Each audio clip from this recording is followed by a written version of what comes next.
Can you share with us a couple of defining moments for you in the mothership experience? I think one that stands out the most was during incubation. We had our midpoint check-in review with the executive team, our sponsors.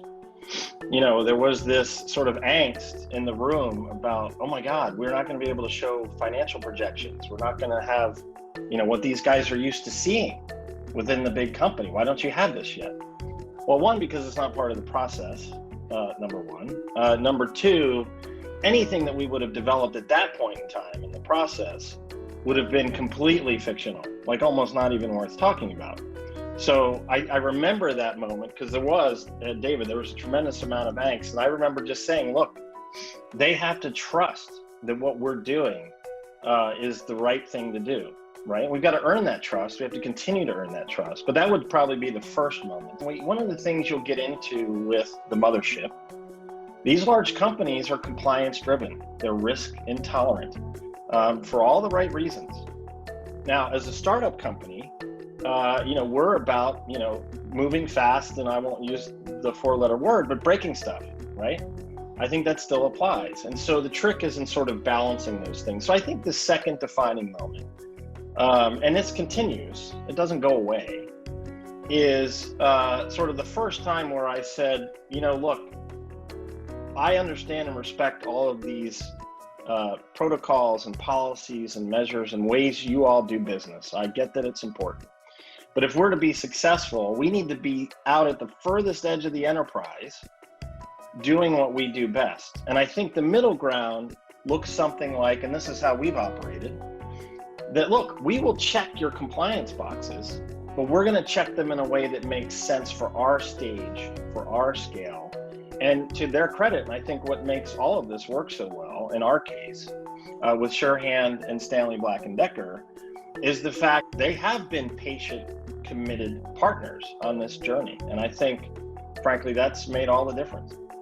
Charpie, were those the two defining moments for you, given the arc of your experience with Surehand, particularly in the domain of mothership management? Yeah, I think the one around the revenue piece, it certainly is, and it is actually for every startup who's trying to do this entrepreneurial types of startups, because the mothership absolutely is looking for two things when they usually start. You know, what is the size of this opportunity and the market that we're going after, and how soon can I make money?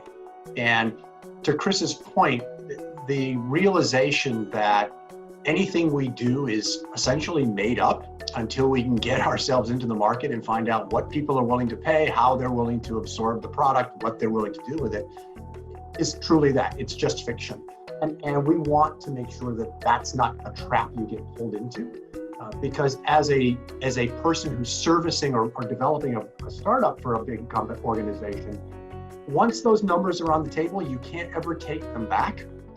And if you put something up there that does not prove to be reality, you're not only hurting yourself and you're hurting the organization, you're actually hurting all those who are coming behind you. There's an understanding now that innovation has this notion of unpredictability and risky, and we're never going to make the money and it's never going to happen, and so why are we doing it?